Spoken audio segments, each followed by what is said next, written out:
It's the best of bias. You need the earful, you should try us. From pop culture to the movies to Unitas.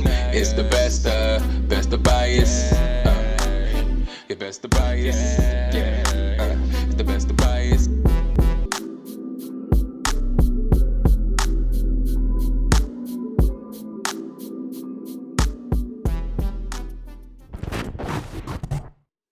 What's up, everybody? It's time for another episode of the Best of Bias podcast. I don't know what that was with my arm, but it's time for episode 256, season 4 of the Best of Bias podcast, starring yours truly. It's Lydell, Dinero in the building, rocking the goat. You already know what it is. Hope you guys are doing well today.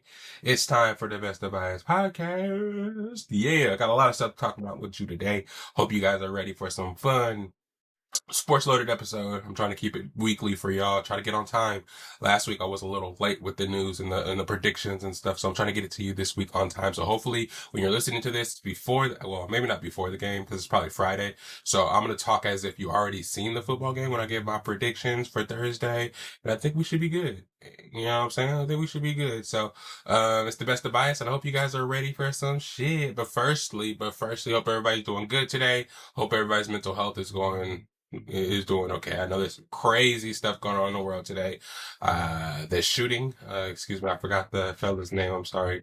I will talk about that a little bit later in the pop culture episode, but there's a lot of shootings, school shootings, a lot of violence going on in the world. So I'm hoping that this podcast today, we can get a little away from that, get away from that super hyper-focused violence and hatred that's going on in the world. And I can talk to you guys a little bit about some pop culture and some sports stuff. You know what I'm saying? Mostly sports, of course, for this episode. I will be having a couple of guests this weekend to record some other content for the pop culture sphere for you guys. Ash Wash, Johnny Mac's going to be in the building, so we're going to talk some shop, talk some pop culture, just play some games, you know, give y'all some other content, get y'all away from a lot of the negativity in the world again, and you know, give a little break from sports because I know y'all want to hear about the movies and TV shows and all that shit, and all those reviews is coming. Peacemaker, Alien Earth, all that stuff is coming. But right now, again, we're just talking sports today. Get y'all caught up on NFL, fantasy football. Just kick it with your boy for a little bit, if that's okay. I'm glistening today. The AC is supposed to be on right now, but I think it's in its rest state. So your boy's gonna start glistening and showing his black beauty, if you know what I mean. You'll feel me. No shave today, but hopefully it's not too distracting from the topics at hand. So without further ado, hopefully everybody again is doing well. Mental health is right, feeling all right. Get ready for week 2 of football. So week 2 of fantasy football. Week 3 of NCAA. We got a lot of stuff to talk about. So let's get it. Without further ado, let's get right into it. NCAA. I'm going to talk about my Oregon Ducks really quick. Dante Moore continues to show why it's his turn to step up and be the next great at Oregon. We demolished Oklahoma State 69-3, if I'm not mistaken. Maybe, I think it was 69-3. It was an ass whooping. Oklahoma State, I didn't think them being from the Big 12 and us being a former Pac-12 team, a new Big 10 team, that we would have a little bit more of a fight put up against us. But no, Dante Moore went out there and demolished. DeCorian Moore showed why he was the number 1 recruit coming out last year and why he is the man, the next greats coming out of Oregon as well. Him and Dante Moore, the more connections looking incredible. Running back wise, I don't know what we're doing. We got a whole bunch of boys, some real boys back there, some freshmen getting their reps right now before they redshirt. I see, Malachi. It's not Malachi. I think it's Malik. Malik Hughes. He's not really playing that much. Is it Malik? Yeah. Makai. It's Makai. It's Makai Hughes. Yeah, he's not playing that much. He was coming from Tulane, supposed to be one of the next best running backs in the country, Heisman candidate. But we got, you know, Noah Winnington going out there busting 59-yard runs. So is he really gonna get that much burn? We got Jaden Lamar coming out his second year, sophomore year, just busting runs right when he touches the ball. So it might be hard for Makai to actually get some runs, which is kind of going to be a waste of a transfer. Maybe he's dealing with some injuries right now that he is kind of trying to deal with, but I'm not 100% sure. But for some reason, he's not getting much burn. Malik Benson has been a godsend from Florida State. Thyman from Purdue has been a godsend at safety. Lopa hitting out there, man. Our corners, DBs, this is like one of the best defenses we ever had. This year is really looking like our year. We moved up to 4 in the AP polls. We were at number 6, starting the season, maybe 7. But now after the first performance, scoring about 50 points on Montana State, in the second week scoring 69 against Oklahoma, Big 12 teams. It wasn't, a team like everybody else was playing. A lot of people have played some tough competition, I'm not going to lie, in the SEC and some other opening games, Texas against Ohio State against Texas. But we'll get there. We're ramping up. We play, this week we play Northwestern. Next week we got the Civil War against Oregon State.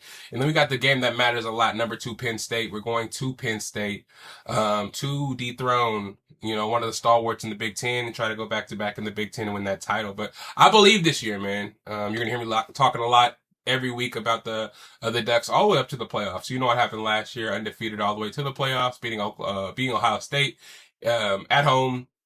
Us riding high, getting that bye in the first round of the playoffs. This year, I think they're reseeding it so that, if you get a high seed in the playoffs, you don't have to play another high seed. You can actually get the benefit of getting that high seed and play a lower seed type shit. Last year, we had to play Ohio State coming off their win against whoever they played. I don't know if it was Tennessee or somebody else they played, but them being hot and us having to wait like 2 weeks was kind of detrimental to us and Dylan Gabriel. But this year with Dante Moore, I think everybody's ready. The line with Isaiah Worlds coming in, transferring, being one of the best linemen in the country, Dante Moore at the helm, experience at the backfield, versatility in the backfield, a lot of receivers with experience, Keenan Lowe, Gary Bryant, Casper coming out, man, 6'6", running that with that speed. Perry, the freshman, getting and McClellan, a lot of freshmen getting burned because like in these early games, the first couple of games, these redshirts that aren't going to really play much when it gets to the crux of the season. We get a little sneak preview of what they're going to look like. De'Aaron Hill. It's just a lot of talent out there in Oregon. I can't wait to see what happens. Of course, in the beginning of the season, they're not going to give us love like everybody loves LSU, everybody loves Ohio State, everybody loves Penn State. It's off a namesake. Dante Moore isn't even in the top 10 quarterbacks in the running for Heisman. It's just kind of crazy how much hate Oregon actually gets. But once we get respect as being this blue blood, being a blue blood now, like these other teams that have been winning national championships in the past, I think we'll be able to do that and actually make some noise. But until then, you'll be hearing reports of me every week talking about Oregon Ducks. If you want your team talked about on the pod, I'm not gonna talk about Ohio State. I'm probably never gonna do that unless we have like Chelsea or Kev on. Somebody has like one of my friends that are Ohio State fans, but otherwise. Yeah, I'm not gonna really keep track of a lot of other teams. San Jose State, if you guys didn't know, I went to San Jose State for a couple of years, so I watched them closely. Stanford, San Jose State, they had a chance against Texas in the beginning of the game, but then they just kind of fell apart and let Arch Manning kind of redeem himself from that terrible first week and shit like that. But college football is cool. It's not for everybody.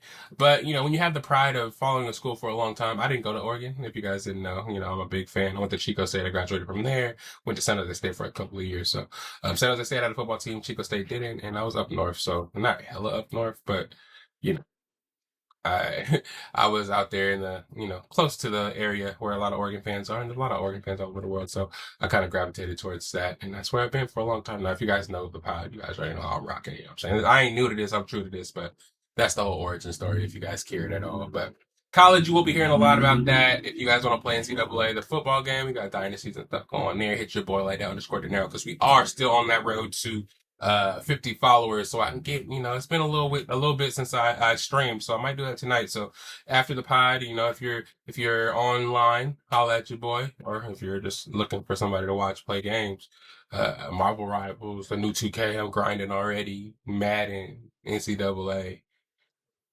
COD, we got it all. But again, lydell Dinero 22 on Twitch. Join, like, subscribe, and all that stuff.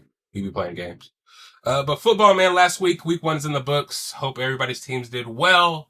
I got my scores here and some scores that I predicted from last week to see how I did. Starting with the Eagles and Cowboys. Eagles won 24-20. Eagles didn't really look as good as they did towards the end of the last season. Of course, at the beginning of the season, so everybody's kind of fresh into their season. And, it's not the end-all be-all of the teams, but the Eagles left a little bit on the table. Everybody thought the Cowboys were going to be kind of bad, losing Micah Parsons to Green Bay, and them just getting Kenny Clark back. They lost to Marcus Lawrence. Trevon Diggs is just now coming back from a knee injury, so everybody thought, that the defense may leave a little bit out there on the field, and they'll it'll be a rebuilding year. Their offense is good with Pickens, CD, and surprisingly, Devontae was doing pretty good out there. I always liked Devontae coming out of North Carolina before the injury, but they didn't look that bad. Dak looked in shape and was putting the ball out there where it needed to be.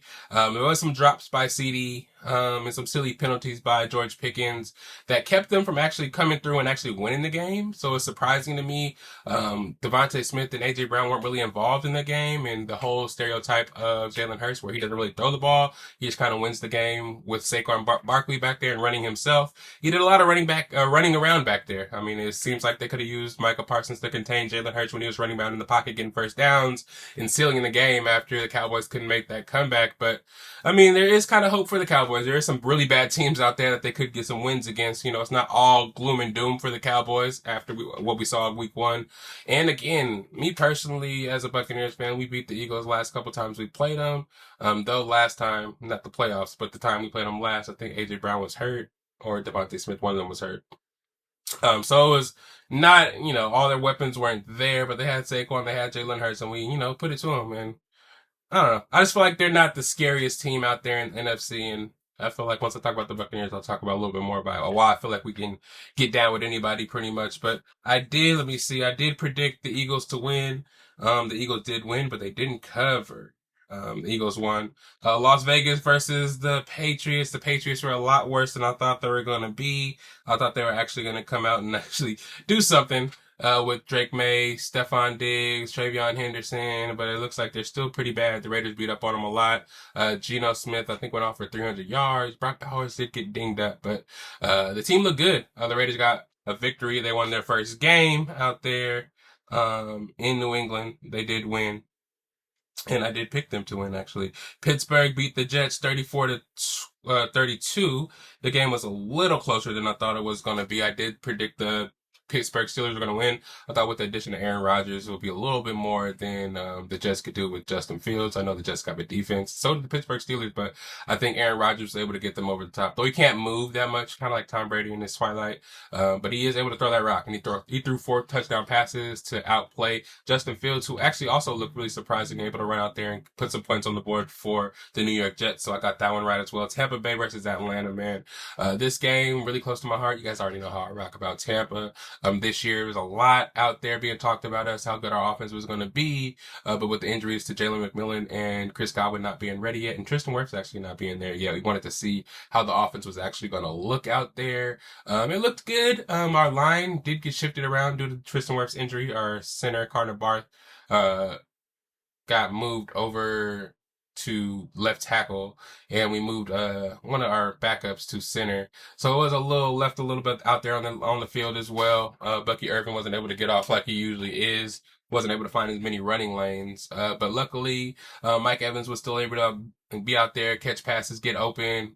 Baker was a little rusty, but he was able to throw 3 touchdown passes, 1 to Bucky Irving and 2 to the rookie Emeka Egbuka. Of course, we saw and thought that he was going to be doing really good with Chris Godwin out and being that opposite receiver to Mike Evans, who's going to get all the roll coverage, all the double teams, and he did. He made the most out of it when we needed the most. He scored a touchdown pass when the referees were letting Atlanta do whatever they wanted and calling bullshit penalties to keep them in possessions and giving them the ball. Like, giving yourself up on the sidelines when you fumble through the end zone, bro. Like, what? When is that rule ever anything? Is it just for the quarterback so they don't get blasted? But if somebody's diving towards the end zone and they don't get touched and the ball comes out, like, I don't know if I don't think it should be like, oh, he's giving himself up, so he should automatically be down. No, if nobody touches you and you dive and the ball comes out and goes through the end zone, that's a safety, bro.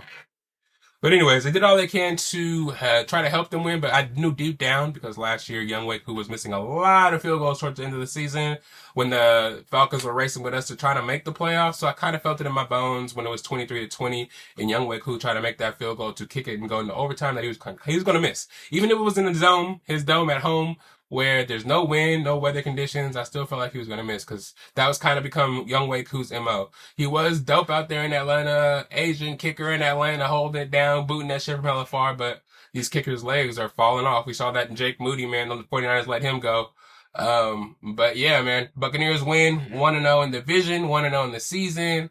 took care of business. We're a little rusty. A lot of the starters didn't play preseason. Tez Johnson caught a ball, but his foot was out of bounds when he resecured the catch, man. He's going to get better. Sterling Shepard, good catches. Emeka Egbuka. Rashad White was looking healthy out there. Defense, Jamel Dean needs to get his shit together, or Benjamin Morrison's going to come and take that spot away right away. Zion McCollum catch the fucking ball. I'm not going to, man, bro. If one more interception hits your hands and you don't catch it to end the possession and they end up kicking a field goal, bro, I'm going to have somebody slap the shit out of you. I'm just playing. I love you, Zion. But come on, bro. You're becoming Jamel Dean, and Jamel Dean is becoming a detriment to us too, bro. So hopefully, Jacob Parrish doing amazing. Tyke, Antoine Winfield, way to save that pass out back in the backfield. Appreciate you, Bludder. But yeah, Tampa Bay wins. Of course, I predicted that one right. I got this one wrong. Indianapolis versus Miami. I thought Miami would put up more of a fight. They scored 8 points. Daniel Jones turned into Peyton Manning out there for the Colts. 33-8. It's crazy. Arizona beat up on the Saints, but the Saints put up a bigger fight than I expected them to with Spencer Rattler. Yeah, that's crazy, Arizona. I thought I picked up your defense for fantasy, thinking y'all can hold these sorry ass Saints to nothing. Alvin Kamara didn't really do much, but Spencer Rattler was out there running with his legs, and they almost came back on y'all. I ain't gonna lie, but Arizona was able to get that game 1 win, 20-13. And Arizona plays the 49ers, and everybody on their damn team is injured. So if the Cardinals can't get a win against them, and they almost lost to the Saints, the Cardinals might be sorry after all. And I got Trey McBride again, so we need Trey McBride to make some plays. So Kyler, bruh, you got all the swag off the field, but when you on the field, you have to continue to get shit done, bro. Last year, you fucked me over in fantasy, so I'm gonna forgive that. I'm just wishing you do well so I can start respecting your name in the NFL, bro. Because they so ready to move on from you. But I want you to prove them right. Prove them wrong, excuse me. You know what I'm saying? And do some shit for him and for Marvin Harrison Jr., for Trey McBride, for Connor. He deserves it. A fellow cancer survivor. Shout out James Conner. Jonathan Conner. But yeah, Washington versus New York. Again, it's another team that kind of disappointed me. I got Malik Neighbors first round in fantasy. Thought him and the Giants would actually be able to do something, make some plays. We're hearing about Russ and Neighbors being connected like this in the game. Russell Wilson turns into 45-year-old Tom Brady. Can't use his legs. Running out there scared. Can't put the ball nowhere. Throwing hospital balls to Malik Neighbors. We can't have that, brother. So if it's time to move on and put in Jackson Dart, we need to make that move now so my boy Malik Neighbors could eat, so my boy Kayvon Thibodeau and that line out there in New York can eat. Javon Holland's over there now, so I want my boys out there from Oregon to eat and get some recognition, man. Russell Wilson can't just continue to go to teams and ruin them for a season. If it's not working, take him out now, put in Jackson Dart now.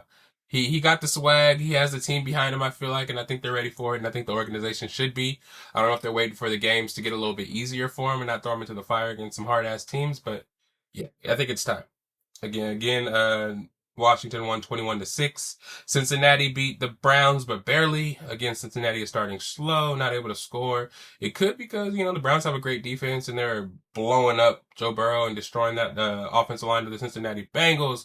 Of course, Chase and T. Higgins are there, but they weren't able to do much at all. Luckily, Chase Brown was able to do a little bit if you have him in fantasy. He was able to score a touchdown, but yeah, Cincinnati starting slow again. It looks like, it's going to be another slow start for that offense. That defense is terrible already. And if it wasn't for the bad Browns kicker, they probably would have lost that game. So hold on tight. It's going to be a really good, really bumpy season for the beginning, for the Bengals again, it looks like. But the Bengals were able to win 17-16 in a divisional game. Jacksonville won 26-10 over the Panthers in a weird ass game that was delayed for some thunder warning. And then for some reason after the thunder warning or lightning warning, they went to halftime 2 minutes later when they came back for another 30 minutes. Like, what the fuck is y'all doing? Liam Cohen with Trevor Lawrence. It looks better. He looked like he unlocked Travis Etienne, and that's always good. Seeing Travis Etienne ball again. I liked him a lot when he was in college at Clemson, and to see him out there now, being able to ball and get the gadget plays, getting open field, 147 yards or something crazy like that, with Liam Cohen at the helm. Brian Thomas didn't really do that well. And I saw him try to force the ball a lot to Travis Hunter, but the offense doesn't look too smooth. Luckily, they were playing the Panthers, and the Panthers are terrible. So, yeah, it didn't look as bad as it possibly could, but this year is make it or break it for Trevor Lawrence. So hopefully he's able to get his shit together and do better. Again, they won 26-10. San Francisco won 17-13. Got really lucky. Again, everybody on the 49ers seems to get injured all the time. I don't know how their training staff still has a job. They're like on the 5th, 6th string receivers, running backs. They have nobody behind Christian McCaffrey. They don't even have a quarterback. He's hurt. Mac Jones is starting. Tight end, their only really go-to guy, George Kittle, is hurt too for about 3 to 4 weeks of a hamstring. Juwan Johnson's out. It's only Ricky Pearsall out there, really. They signed Kendrick Bourne. Yeah, still waiting for Ayuk to come back. Yes, it's looking real ugly right now, man. If Nick Bosa or Fred Warner go down, it could be ugly for the whole team. Salah's back though. They did enough on defense to make it really come down to a last drive for Sam Darnold, and he fumbled on his own player. Nick Bosa pushed the lineman into Sam Darnold as he was winding up the throw. Fumble, and the 49ers sealed that victory. They won 17-13. Green Bay looking crazy out there, man. With limited snaps from Micah Parsons, they were able to dominate the Lions. Lions look very, very pedestrian. I don't know what happened to them. Just like they did when they lost in the playoffs. They just cut all their water off, turn their TVs off. That's what happened. Jared Goff looked pedestrian. 10 catches for like 30 yards for Jahmyr Gibbs. You know what I mean? Straight shutdown. I didn't hear much about Amon-Ra St. Brown at all. I'm sure he got a lot of catches, but it was just belt to ass. They made Jordan Love and everybody that predicted the Packers to make the Super Bowl this year to look like geniuses, sound like geniuses. But me personally, I'm not scared of him, man. The defense is good, but I've seen better defenses. The offenses, they still have Jordan Love and a bunch of receivers that never stay healthy. So once they get that offense together, maybe I'll consider them a little bit more scary than they really are. With that defense whooping on Jared Goff and them, I don't really see that being as too surprising. He's a in the pocket quarterback, doesn't really escape that well. So if their linemen get blown up, yeah, he's not extending plays and getting the ball to the receivers and the playmakers like they need to. So for them, it could be a little bit of a struggle, but I feel like for mobile quarterbacks, people that can get out the pocket and squiggle a little bit can cause them a little bit more trouble than the Lions did. But Green Bay won 27-13. That was one I was wrong about. I thought Detroit was going to come out and win, and the hype was overblown. But hey, Rams beat the Texans 14-9. I guess the Rams defense is real, and CJ Stroud's offensive line is terrible. So they were able to make that work. Let's see. And they won 14-9, and then Denver won on Sunday night. Or no, it wasn't Sunday night. The last game on Sunday, Denver beat the Titans 20-12. Even though Bo Nix fucked me over in fantasy and did not look good at all, that defense out there in Denver is something to be reckoned with. Whooped on Cam Ward. Well, not really whooped on him, but the receivers, Cam Ward's delivery is kind of crazy. He throws them hot balls. Pause. He throws them balls that are a little hard to catch, and the receivers had a hard time catching those, but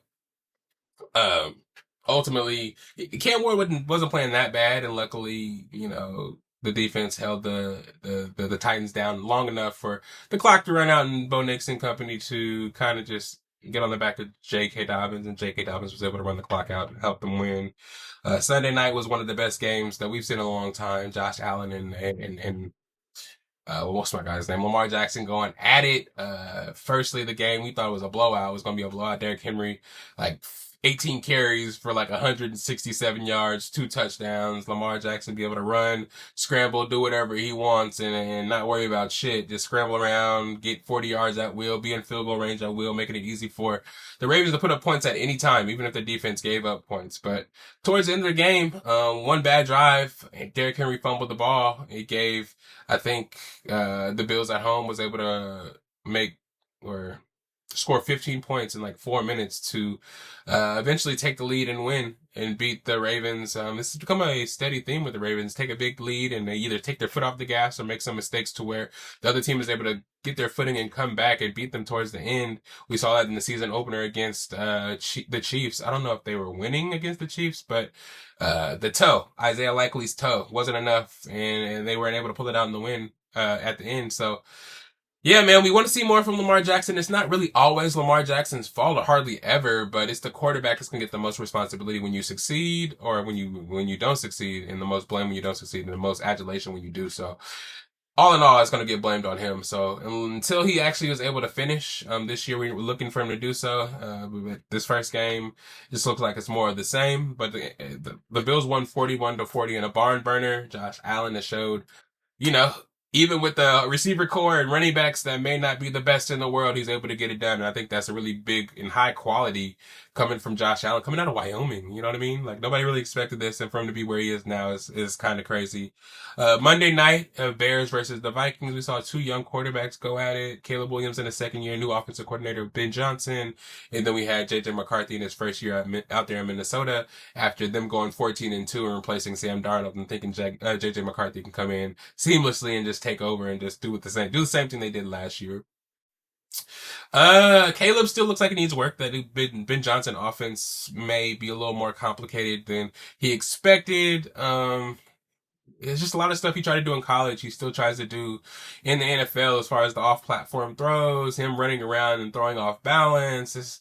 It looks nice and it's cool when it works, but when it doesn't, it's like, bro, what are you doing? He's missing wide open people. He's taking too long to make reads. People that are open for a split second, he doesn't get it there. He tries to get out the pocket, do something fancy, and then they're covered, and he throws it anyways, and it's off the mark. It looks like a terrible pass, or it's taking sacks he doesn't need to take. He looked like he was going to do his thing at the beginning of the game. They were able to score really fast. DeAndre Swift looked really good. But then JJ McCarthy in the second half just got his shit together and was able to find Justin Jefferson, make plays with his legs, and just extend plays and do shit. Like, he doesn't know any better. You know what I'm saying? That rookies that come out there and do it their first year. It's his second year, but he is a rookie because he got hurt last year in training camp. But yeah, the Vikings did win that game 27-24. And I was wrong about that game because I thought the Bears would win just because they had the experience of Caleb Williams in his second year, but he wasn't able to get it done. But yeah, all the games last week, that was week 1. I got 5 games wrong out of the 1, 2, 3, 4, 5, 6, 7, 8, 9, 10, 11, 12, 13. So that's a good record for me, man. 5 games wrong out of 13. Hopefully I was able to make y'all some money on your parlays, or just give a little insight on what I thought should have went on, and, just a little insight there. But really quickly here, this week, I think Thursday night football, we have the Packers versus the Commanders. The Packers luckily get to play at home again. I'm going for the Commanders in that one. I'm just hoping that the Commanders can just stomp on the Green Bay hype just a little bit, because I don't think I can handle all year. Jordan Love for MVP, Packers for the Super Bowl. Just relax. Let them get a little something going before then. They ain't even, Matthew Golden didn't do shit. I mean, Josh Jacobs is good, but bro. Anyways, week 2, Buccaneers are playing the Texans. I got the Buccaneers winning. I saw what the Rams did to them last week, and hopefully our defensive line can destroy their offensive line just like the Rams did. The Texans are favored by 2.5, but I got Baker and the Bucs winning that. Commanders and Packers in Lambeau. The Packers are favored by 3, but I got the Commanders in the upset for the reasons I just said. The Saints are playing the 49ers at home. 49ers are favored by 3 points in New Orleans. I got the 49ers in that one. I think even if they start Mac Jones, I just don't think Spencer Rattler and the Saints have anything going for them. Sorry, Kalen Moore, but I think the 49ers are going to win that one. Bears versus Lions. I think the Lions get right. They're favored by 6 points at home, but I think the Lions beat Caleb and Ben Johnson, and they go 0-2. Bills at the Jets. Bills are going to keep riding on the momentum they had from winning that game 1. They're favored by 6.5 points at the Meadowlands. Justin Fields and them played good their first game, but I think the defense will be a little too much out there for the Bills. So I got the Bills winning that game. Browns versus Ravens. I think the Ravens go ahead and get a little revenge for losing last week at home. They're favored by 11.5. So I got the Ravens winning that game against the Browns.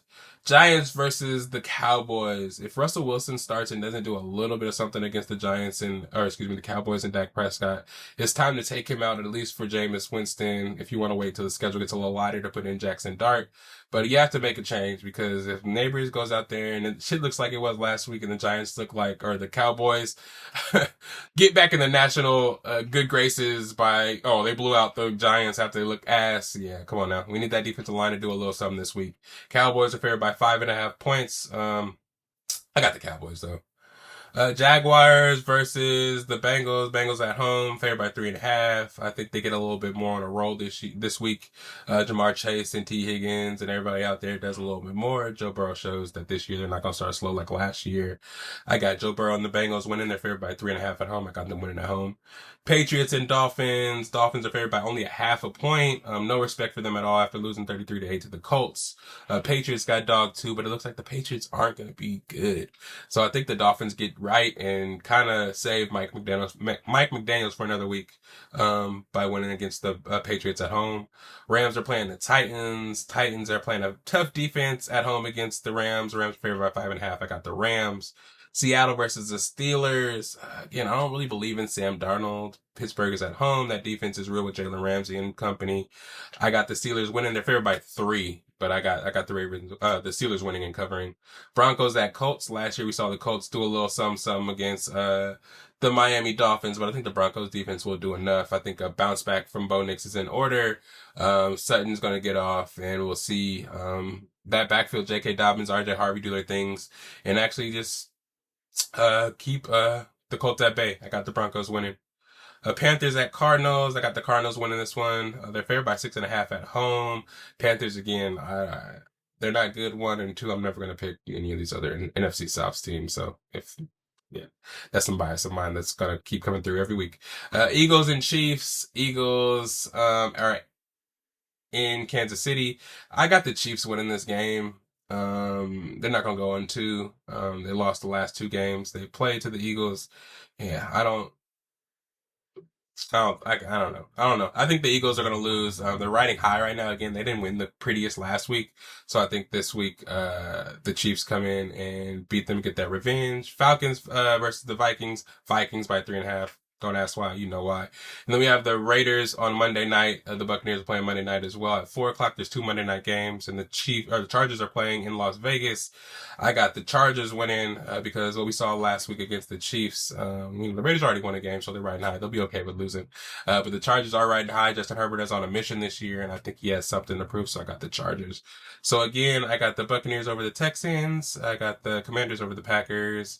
I got the Niners over the Saints, Lions over the Bears, Bills over the Jets, Ravens over the Browns. I have the Cowboys over the Giants, Bills over the Jags, Dolphins over the Patriots, Rams over the Titans, Steelers over the Seahawks, Broncos over the Colts, Cardinals over the Panthers, Chiefs over the Eagles, Vikings over the Falcons, and then I have Chargers over the Raiders. And those are my predictions. Again, if you want to send me a cash app, because I give you guys such good advice, you can hit me. But again, this is just advice and tell you what I would think and a little bit of explanation of why I think that. If you can use that, good on you, because, Prize Picks and all these betting sites, they're trying to get you sometimes. Sometimes you have good information or another opinion on some shit. Maybe it can help you and be just what you need to be winning that big money. But yeah, we'll get into a commercial break real quick, and then we'll get into some fantasy football. It's the Best of Bias podcast, episode 256. It's your boy, lydell, Dinero, just me this time, but we're getting through this sports episode. We're almost done, but it is your boy. We'll be right back. Yeah.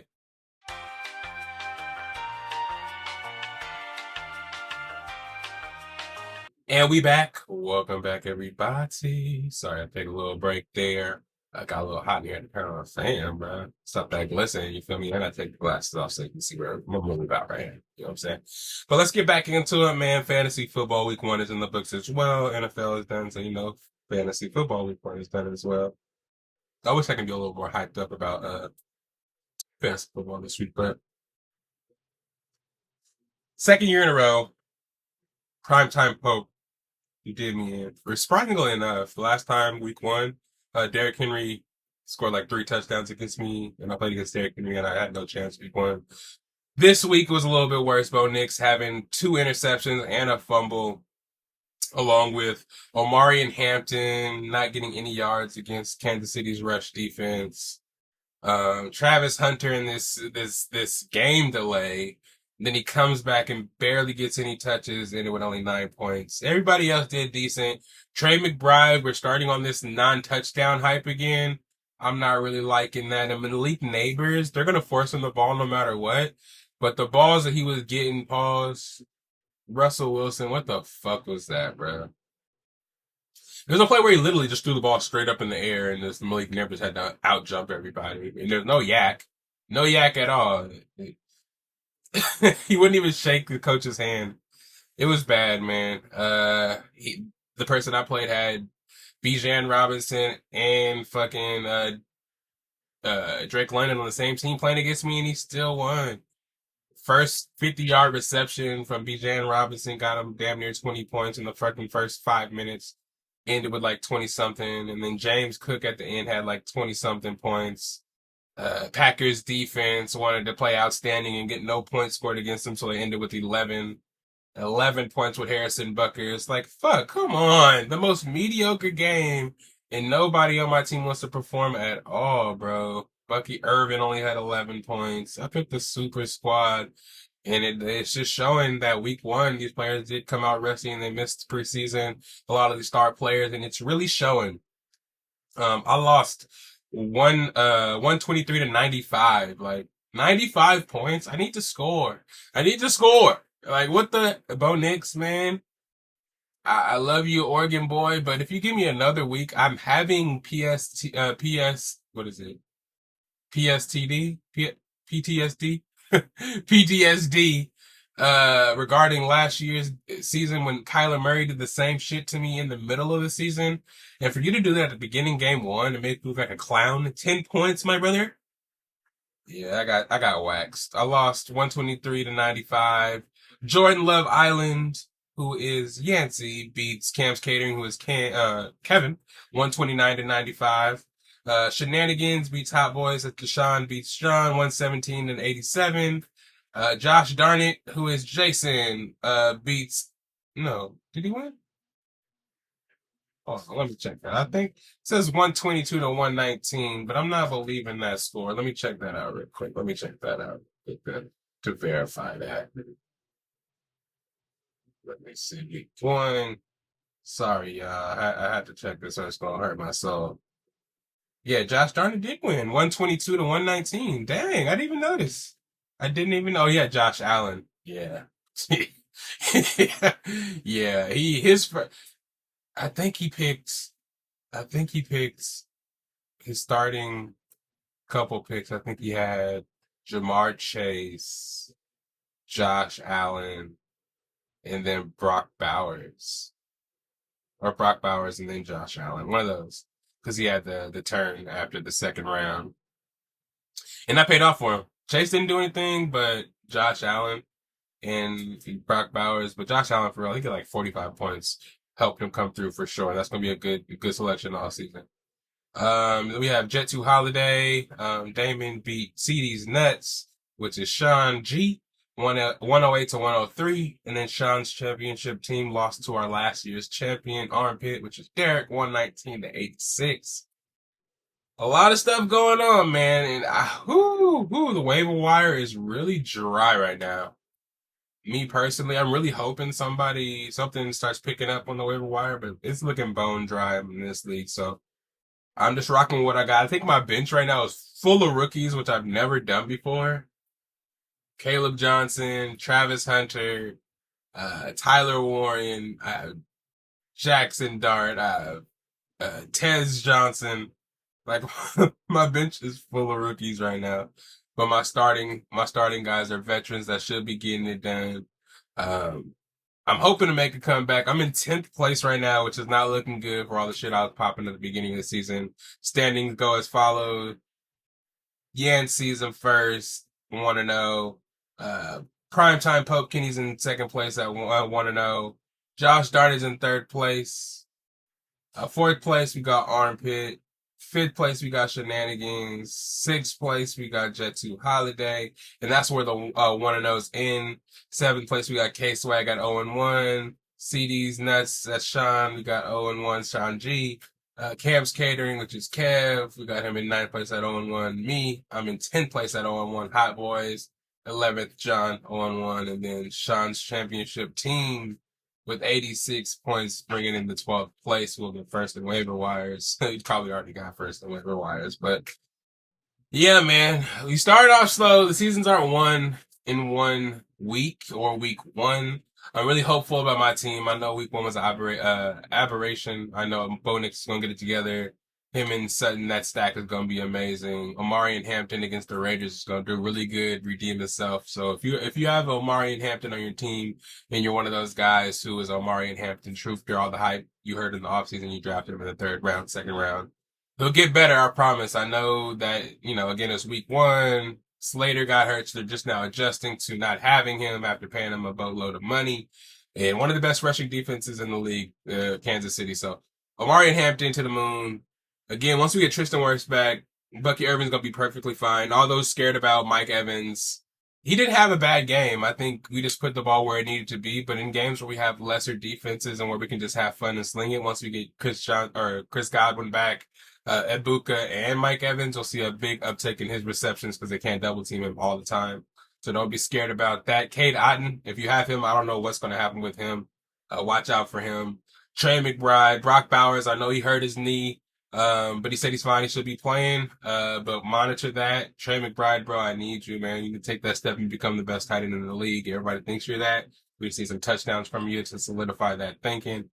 But I'm excited. Justin Herbert, keep balling out, boy, letting everybody know you're the best in the world, one of the best in the world. I'm sorry. Let me not get ahead of myself because, Baker Mayfield, too. Everybody loving Baker now, man. You know what I'm saying? Baker out there, wiping his nose on people. You already know what's going on. Let's show him, Baker.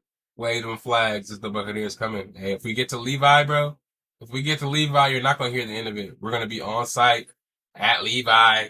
It's going down. Hey. Football guys, if you want to make it happen for me this year, let's do it. Let's do it, dog. Let's get it. But fantasy wise, I'll be a lot more hopeful and a lot more agilicious about my team. I don't know it's not a word, but it sounded good. What weeks to come when I start slaughtering people, but it's slow right now.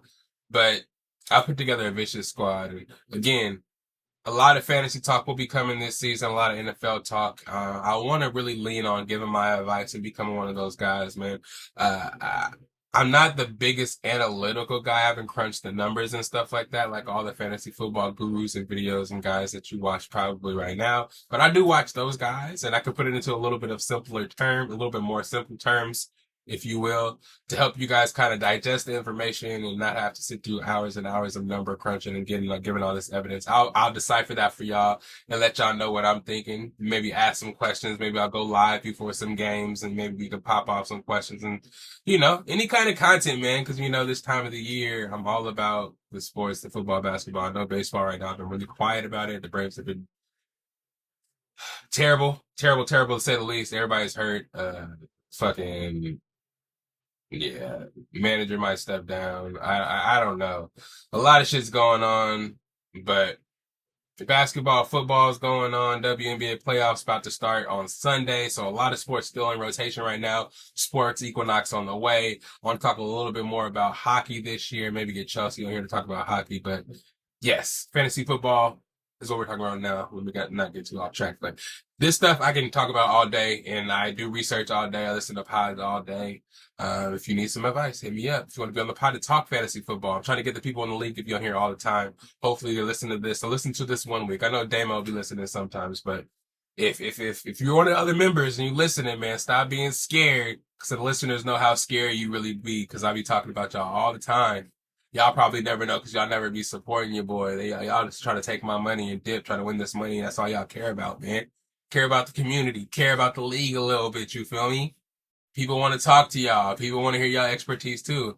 People want to let y'all, people want to hear the stories that I be telling that they real. So don't be scared, bro. Next week we'll be back with plenty more fantasy best of bias invitational to keep you guys updated. And again, those who are interested in being in it, man, I always like to keep people on standby just in case people do happen to drop out of the league. Finances, shit's getting tight. Again, the world's crazy out there. Shit is happening.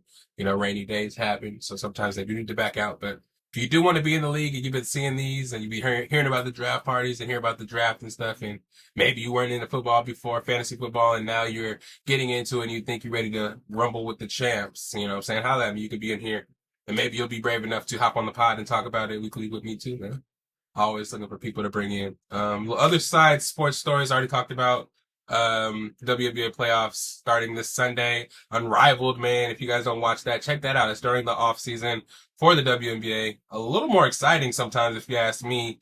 The teams are all mixed up. With players from all different teams. The players are making a lot more money than they're making in the WNBA. Got a lot of investments from people around the world, not even just in the sporting realm, like celebrities, other sports team players, investors, all kind of poured money into Unrivaled to help it go. I think the founders really started with, I think, Nafessa Collier, and if I'm not mistaken, Breonna Stewart, and a couple of other women out there, but they got a lot of investors, and their valuation went from 35 million to 305 million in just 1 year. So they're signing college players while they're still in college, the league. The biggest stars in the WNBA are agreeing to be in it. The merchandise goes crazy. So check that out if you guys haven't already been in tune. Crawford and Canelo this weekend out of Vegas is hearing about Bud Crawford. He has a shoulder injury, so I hope they don't try any funny business and reschedule it because it's one of the biggest fights that we've heard about in the past. It didn't really, it didn't happen. Then he got put back on. I'm excited to see. Everybody knows I'm a boxing casual when it comes to this stuff, so I'm really excited to learn more. AKA always comes on and gives me like the expertise and kind of tells me a little bit more about the history of boxing. But boxing, I'm really kind of getting into the combat sports. I watch really closely as well for the pod as well, not just for the pod, but I'm very interested. I used to wrestle back in the day, so and also I like to get to know all other sports that I don't conventionally watch. So boxing is always very, very cool to me. So I for sure am checking that out now. But yeah, if you guys want to talk boxing, we'll talk that as well. But Canelo and Bud Crawford fighting in Vegas, September 13th. It's probably gonna be crazy out there. I think they're playing the Chargers on Monday night. No. Yeah, they're playing the Chargers, on Sunday night, and the fight's gonna be there this weekend. So it's gonna be kind of rowdy as fuck. If you're in Vegas, be safe. Again, it's gonna be one of the biggest fights of the year. I think it's gonna be on pay-per-view. It's gonna be pay-per-view. It's the UFC fights that are not on pay-per-views anymore. They're going to be on a certain channel. I think it's Paramount Plus, but yeah, it's epic. It's epic. It's going to be one of the biggest fights. I feel like it's kind of overshadowed now with the football season going, the NCAA and shit going, but boxing aficionados, this is one of the bigger fights that we're ready to see. This is probably really up there close to Tank and Jake Paul. Those two fights. Nobody really cares about Tyson and Floyd Mayweather. I'm sorry. We saw what Floyd Mayweather did, or excuse me, Mike Tyson went in there and did against Jake Paul. I'm really not going to go in there and try to see him fight against somebody who's definitely not going to lose. His record is pristine. You're probably just going to have him tag up Houston or Mike Tyson. It'll be a draw anyways. We're not ready for that, but Canelo and Bud Crawford will have a review with AKA. Hopefully we'll get him on here shortly after. Try to find some time. He's working big hours, but we'll try to find some time to get him on there. And then I wanted to shout out before we get out of here, Ernie and the Inside the NBA crew we thought it was all over after they were done over there on the TNT. But it looks like, I think we found out a little bit last year that they were picked up by ESPN and ABC. They're doing sports coverage on ABC and ESPN throughout the season for them, and they're also doing having their own specials throughout ESPN too. Stephen A is grabbing all his homies because Tony Kornheiser and who was it? No, wait, who was it? The PTI guys, Mike Wilbon and Tony Kornheiser. They're getting renewed for another 3 years. A lot of programs around the horn and stuff like that all got canceled. A lot of people got fired from ESPN. But PTI and again, the Inside the NBA guys are being added to the ESPN rotation. First Take, and they have the Pat McAfee show. Seems like Stephen A is taking care of his homies, and I think he's a real solid guy for that. I mean, even though he may not have had his hand in that, but ESPN paid Stephen A a lot of money. I'm sure they care a lot about his insight. And if he was like pitched the idea of maybe giving up some money for Tony and Mike Wilbon. I should remember his name first. What's wrong with me? Mike Wilbon. So maybe he passed down some dough to get them to stay another 3 years for, I guess, for however long they want. After the 3 years, maybe they'll extend after that as well. And seeing Ernie, Charles, Kenny, and Shaq all come back to the ESPN side of it. I know they can't probably be as risque as they want to be on ESPN. They kind of have to be a little more buttoned up. But I'm glad that they keep going and we didn't lose them from basketball. I'm excited to see that as well.